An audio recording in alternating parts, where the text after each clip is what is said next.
ಪರಮಾತ್ಮನ ಈ ಸೃಷ್ಟಿ ಏನಿದೆ, ಇದೊಂದು ನಿಗೂಢ. ಇದು ಅತ್ಯಂತ ರಹಸ್ಯವಾಗಿರುವಂಥದ್ದು, ಇದು ವಿಸ್ಮಯವಾಗಿರುವಂಥದ್ದು. ಇದನ್ನು ಬಿಡಿಸ್ಲಿಕ್ಕಾಗೋದಿಲ್ಲ, ಇದನ್ನು ಬಿಡಿಸಿ ಬದುಕಲಿಕ್ಕಾಗೋದಿಲ್ಲ, ಬದುಕಿ ಅನುಭವಿಸಬೇಕಷ್ಟೇ ಇದನ್ನು. ಈಗ ನಮಗಿಷ್ಟೆಲ್ಲ ವಿದ್ಯುತ್ ಶಕ್ತಿ ಬಂದೈತೆಲ್ಲ, ಇದು ಬಂದಿದ್ದೆಲ್ಲಿಂದ? ನೀರಿನಿಂದ ಬಂದೈತಿಲ್ಲ. ಮತ್ತು ಇದನ್ನು ತಂತಿ ಮುಟ್ಟಿದ್ರೆ ಕರೆಂಟ್ ಹೊಡಿತೈತಿ, ಶಾಕ್ ಹೊಡಿತೈತಿ. ಮತ್ತು ಇದು ಬಂದಿದ್ದ ನೀರಿನಾಗಿಂದ ಬಂದೈತಿ. ನೀರು ಮುಟ್ಟಿದ್ರೆ ನಮಗೆ ಯಾರಿಗಾರ ಶಾಕ್ ಹೊಡೆದೈತೇನೋ?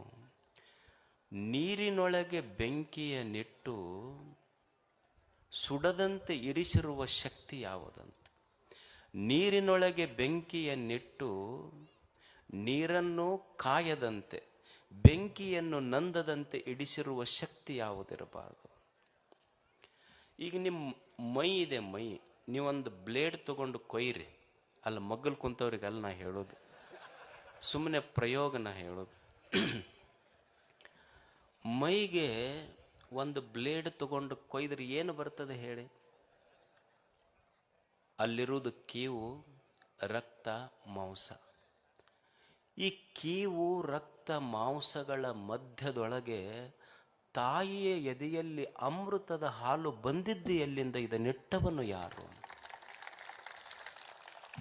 ಈ ಸೃಷ್ಟಿ ಇಷ್ಟು ವೈಚಿತ್ರ್ಯಪೂರ್ಣವಾಗಿದೆ. ಯಾವುದರಲ್ಲಿ ಭಗವಂತ ಏನಿಟ್ಟು ಕಳಿಸಿದ್ದಾನೆ ಅನ್ನೋದು ಗೊತ್ತಾಗೋದಿಲ್ಲ.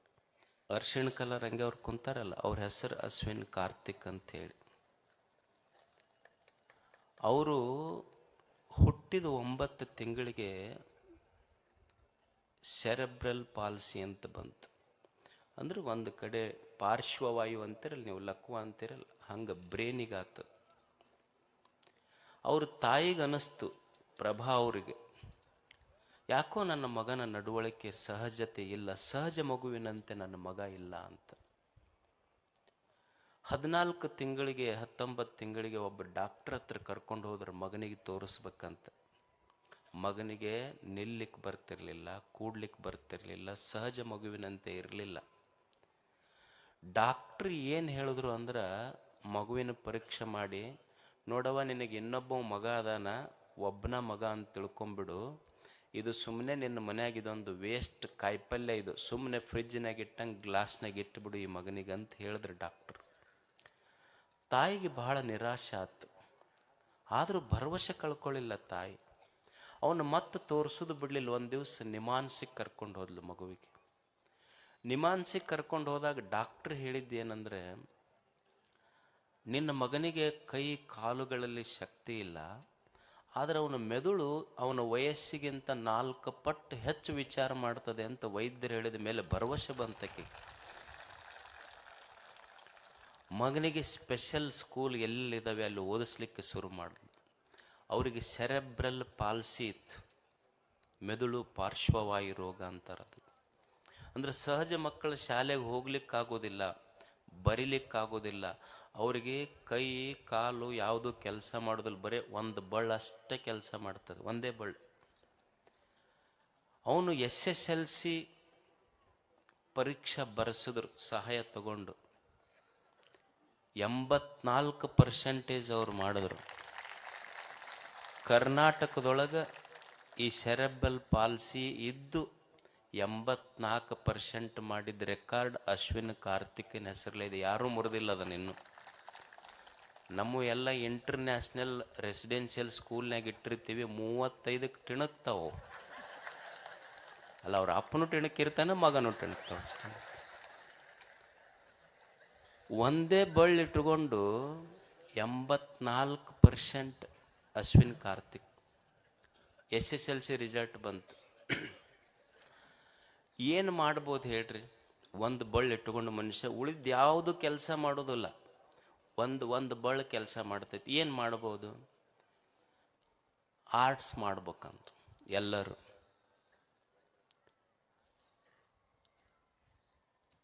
ಆಮೇಲೆ ಅವನಿಗೆ ಕಾರ್ತಿಕ್ಗೆ ಅನಿಸಿದ್ದು ಸೈನ್ಸ್ ಮಾಡಬೇಕು.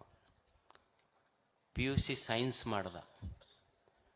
PUC ಸೈನ್ಸ್ನಲ್ಲೂ 73% ತಗೊಂಡು ಪಾಸ್ ಆದ. ಆಮೇಲೆ ಇಂಜಿನಿಯರಿಂಗ್ ಮಾಡ್ಬೇಕನ್ನಿಸ್ತು. ಅವನಿಗೆ ನಡ್ಯಾಕೆ ಬರೋದಿಲ್ಲ, ಕೂಡಾಕೆ ಬರೋದಿಲ್ಲ, ಪ್ರಯೋಗ ಮಾಡಕ್ಕೆ ಬರೋದಿಲ್ಲ, ಕಂಪ್ಯೂಟರ್ ಸೈನ್ಸ್ ತಗೋಬೇಕಂದ ಹೆಂಗೆ ಮಾಡಬೇಕು? ನಿಮಗೆ ಆಶ್ಚರ್ಯ ಅನ್ನಿಸ್ಬೋದು. ಅವನು ವಿಕಲಚೇತನ ಮಕ್ಕಳದ ಅಡಿ ಕೋಟಾ ಇಂಜಿನಿಯರಿಂಗ್ ಸೀಟ್ ಫಸ್ಟ್ ತಗೊಂಡು ಅವನು ಇಂಜಿನಿಯರಿಂಗ್ ಮುಗಿಸಿ ಒಂದ ಬಳ್ಳಿಟ್ಟುಕೊಂಡು ಸಾಫ್ಟ್ವೇರ್ ಇಂಜಿನಿಯರ್ ಆಗಿ ಈಗ ಡೆಲ್ ಕಂಪನಿಯಲ್ಲಿ ಸಾಫ್ಟ್ವೇರ್ ಇಂಜಿನಿಯರ್ ಆಗಿದ್ದಾನೆ. ನಮಗೆ 10 ಬಳ್ಳದ ಚಲೋ ಉಣ್ಣಾಕ್ ಬರೋದಿಲ್ಲ, ಮುಂಗೈ ಮಠ ಸೋರ್ತಿರ್ತೈತಿ. 4 ಮಂದಿ ಬೇಕಾದನ್ ತೊಳ್ಯಾಕ. ನೋಡಿ ಮನುಷ್ಯ, ಇದು ಜಗತ್ತು, ದೇವರು ಎಷ್ಟು ವೈಚಿತ್ರ್ಯ ಇಟ್ಟಾನ ಇದಕ್ಕೆ. ಅವನ ಈ ವಿಶೇಷತೆಯನ್ನು ಮೆಚ್ಚಿ ಸಚಿನ್ ತೆಂಡೂಲ್ಕರ್ಗೆ ನಾವೆಲ್ಲರೂ ಹೀರೋ ಅಂತೀವಿಲ್ಲ, ಸಚಿನ್ ತೆಂಡೂಲ್ಕರ್ ಅವನಿಗೆ ಹೀರೋ ಅಂತ ಹೇಳಿ ಪ್ರತಿ ವರ್ಷ ಅವನ ಹುಟ್ಟ ಹಬ್ಬಕ್ಕೆ ಅವನಿಗೆ ಶುಭಾಶಯಗಳನ್ನು ಕಳಿಸ್ತಾರೆ ಸಚಿನ್ ತೆಂಡೂಲ್ಕರ್ ಅವರು. ಅಂದ್ರೆ ದೇವರು ನೋಡಿ, ನಮ್ಮ ಕಣ್ಣಿಗೆ ಅವನಿಗೆ ಕೈ ಇಲ್ಲ, ಕಾಲಿಲ್ಲ, ಆದರೂ ಒಬ್ಬ ದೊಡ್ಡ ಇಂಜಿನಿಯರ್. ಅವನಿಗೆಲ್ಲ ಪ್ರೀತಿಯಿಂದ ಭಾರತದ ಸ್ಟೀಫನ್ ಹಾಕಿಂಗ್ ಅಂತ ಕರೀತಾರೆ. ಅದಕ್ಕೆ ಕೈ ಇಲ್ಲ, ಕಾಲಿಲ್ಲ, ಯಾವುದು ಕೆಲಸ ಮಾಡೋದಿಲ್ಲ. ನಮ್ಮ ನೋಡುಗರ ಕಣ್ಣಿಗೆ ಅವನು ವಿಕಲಚೇತನನಾದರೆ ದೇವನ ದೃಷ್ಟಿಯಲ್ಲಿ ಅವನು ವಿಶೇಷ ಚೈತನ್ಯವುಳ್ಳ ವ್ಯಕ್ತಿ ಆತ. ಅದಕ್ಕಾಗಿ ವಿಕಲಚೇತನರಿಗೆ ಅವರಿಗೆ ವಿಕಲಚೇತನರು ಅನ್ನೋದಿಲ್ಲ, ವಿಶೇಷ ಚೈತನ್ಯ ವ್ಯಕ್ತಿಗಳು ಅಂತ ಕರೀತಾರೆ. ಅಂಥ ವಿಶೇಷ ಚೈತನ್ಯ ವ್ಯಕ್ತಿ ನಮ್ಮೆದುರಿಗಿದ್ದಾರೆ. ಇದಕ್ಕಿಂತ ಒಂದು ಮುಖ್ಯವಾದ ವಿಷಯ ಹೇಳಬೇಕಂದ್ರೆ, ಆ ಮಗುವನ್ನು ಇಲ್ಲಿಂದ ಹಿಡಿದು ಇಷ್ಟು ವಯಸ್ಸಿನವರೆಗೆ ಕೈ ಕಾಲು ಎಲ್ಲವೂ ಪರಾಧೀನ, ಏನೂ ಮಾಡ್ಕೊಳ್ಳಿಕ್ಕಾಗೋದಿಲ್ಲ. ಆ ಮಗನನ್ನು ಇಷ್ಟು ದೊಡ್ಡ ವ್ಯಕ್ತಿಯನ್ನಾಗಿ ಮಾಡಿದ ತಾಯಿ ಶ್ರಮನೂ ಬಹಳ ದೊಡ್ಡ ಮೆಚ್ಚುವಂತ. ಪ್ರಭಾ ಅವರ ಶ್ರಮ ಹಿಂದೆ ಥಾಮಸ್ ಅಲ್ವಾ ಎಡಿಸನ್ ಶಾಲೆಯೊಳಗಿದ್ದಾಗ ಅವರು ಶಾಲೆ ಶಿಕ್ಷಕರು ಒಂದು ಚೀಟಿ ಕೊಟ್ಟು ಕಳಿಸಿದ್ರು ಮಗನ ಕೈಯಾಗಿ, ನಿಮ್ಮ ಅವು ಕೊಡು ಇದು ಅಂತ. ಆ ಚೀಟಿ ತಂದು ಅವನ ಕೈಯಾಗಿ ಕೊಟ್ರೆ ಅವು ಓದಿ, ನ್ಯಾನ್ಸಿ ಥಾಮಸ್ ಅಲ್ವಾ ಎಡಿಸನ್ನ ತಾಯಿ ಆ ಚೀಟಿ ಓದಿ ಎರಡು ಹನಿ ಕಣ್ಣಾಗ ನೀರು ತಗೊಂಡು ಬಂದು ಚೀಟಿ ಮುಚ್ಚಿಟ್ಲು.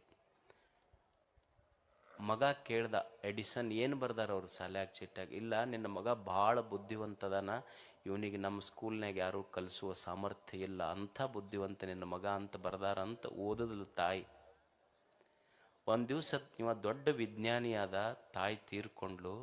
ತಾಯಿ ತೀರ್ಕೊಂಡ ಮೇಲೆ ಮನೆಗೆ ಹೋಗಿ ಹಿಂಗೆ ಪುಸ್ತಕ ಕಪಾಟ್ ಹುಡುಕುವಾಗ ಅವ ಶಾಲೆ ಶಿಕ್ಷಕರು ಕೊಟ್ಟ ಪತ್ರ ಸಿಕ್ತು. ಓದ್ತಾನ, ಅದ್ರಾಗ ಏನು ಬರೆದಿತ್ತು ಅಂತ, ಬುದ್ಧಿವಂತ ಅಂತ ಬರೆದಿಲ್ಲ, ನಿನ್ನ ಮಗ ಭಾಳ ಹಸೆ ದಡ್ಡದಾನ, ಇವನಿಗೆ ಯಾವ ಸ್ಕೂಲ್ನೊಳಗೂ ಸೀಟ್ ಸಿಗೋದಿಲ್ಲ, ಮನ್ಯಾಗ ಇಟ್ಕೋ ಅಂತ ಹೇಳಿ ಕಳಿಸಿದ್ರು. ತಾಯಿ ಸುಳ್ಳು ಹೇಳಿ ಮಗನಿಗೆ ಮನ್ಯಾಗ ದೊಡ್ಡ ವಿಜ್ಞಾನಿ ಮಾಡಿದ್ಲಲ್ಲ, ಅಂಥವ್ರು ಪ್ರಭಾವರಿದ್ದಾರೆ. ಅವರ ಈ ಶ್ರಮ ಬಹಳ ಸಾರ್ಥಕವಾಗುವಂಥದ್ದು. ಬಹಳ ಮಂದಿ ನನ್ನ ಹತ್ರನೂ ಬರ್ತಿರ್ತಾರೆ ಮಠಕ್ಕೆ. ಎಷ್ಟೋ ಮಂದಿ ಈ ಸೆರೆಬ್ರಲ್ ಪಾಲ್ಸಿ ಇರುವಂಥ ತಾಯಂದಿರು, ಅವ್ರದ್ದೊಂದು ಭಾಳ ದೊಡ್ಡ ತ್ಯಾಗ ಇರ್ತದೆ. ಯಾಕಂದ್ರೆ ಪ್ರತಿ ಕ್ಷಣ ತಾಯಿ ಮಗುವನ್ನು ಬಿಟ್ಟು ಇರ್ಲಿಕ್ಕೆ ಸಾಧ್ಯವೇ ಇಲ್ಲ. ಅವರು ಯಾವ ಮದುವೆಗೆ ಹೋಗಂಗಿಲ್ಲ, ಕಾರ್ಯಕ್ರಮಗಳಿಗೆ ಹೋಗುವಂಗಿಲ್ಲ, ಒಂದು ದಿವಸನೂ ಮಗುವಿಗೆ ಬಿಟ್ಟು ಇರ್ಲಿಕ್ಕೆ ಆಗೋದಿಲ್ಲ. ನಾನು ಅವ್ರಿಗೆ ಹೇಳೋ ಒಂದೇ ಮಾತು, ಸಮಾಧಾನದ ಮಾತು ಅಂದ್ರೆ, ನೋಡವ, ದೇವರು ಈ ರೂಪದೊಳಗೆ ಹುಟ್ಟಬೇಕಂತ ಅವನ ಇಚ್ಛೆ ಇತ್ತು. ಬ್ಯಾರೆಯವರು ಹೊಟ್ಟೆಯೊಳಗೆ ಹುಟ್ಟಿದ್ರೆ ಅವ್ರು ಚಲೋ ನೋಡ್ಕೊಂತಿದ್ರು ಇಲ್ಲ ಗೊತ್ತಿಲ್ಲ, ನೀನು ಭಾಳ ಕರುಣಾಮಯ್ಯದಿ ಅಂತ ದೇವ್ರಿಗೆ ಅನಿಶ್ ಅವ ನಿನ್ನ ಹೊಟ್ಟೆಯೊಳಗೆ ಹುಟ್ಟ್ಯಾನ ಅಂತ ಹೇಳೋ ಮಾತೊಂದೇ ನಾನು ಅಷ್ಟೆ. ಅದಕ್ಕಾಗಿ ಆ ತಾಯಿಯ ಶ್ರಮವೂ ಅಷ್ಟೇ ಮುಖ್ಯ. ಈ ವೇದಿಕೆಯಲ್ಲಿ ತಾಯಿ ಪ್ರಭಾ ಮತ್ತು ಅಶ್ವಿನ್ ಇಬ್ಬರು ಇದ್ದಾರೆ. ಅಂಥ ಒಂದು ಸಾಧಕರ ಸ್ಫೂರ್ತಿ ನಮಗೆ ದೇವರೆಲ್ಲ ಚಲೋ ಕೊಟ್ಟಾನಿಲ್ಲ. ನಾವು ಜೀವನದಲ್ಲಿ ಏನಾದರೂ ಒಳ್ಳೆಯದನ್ನು ಸಾಧಿಸುವ ಸಂಕಲ್ಪವೇ ನಿಜವಾದ ಜಾತ್ರೆ ಇದು.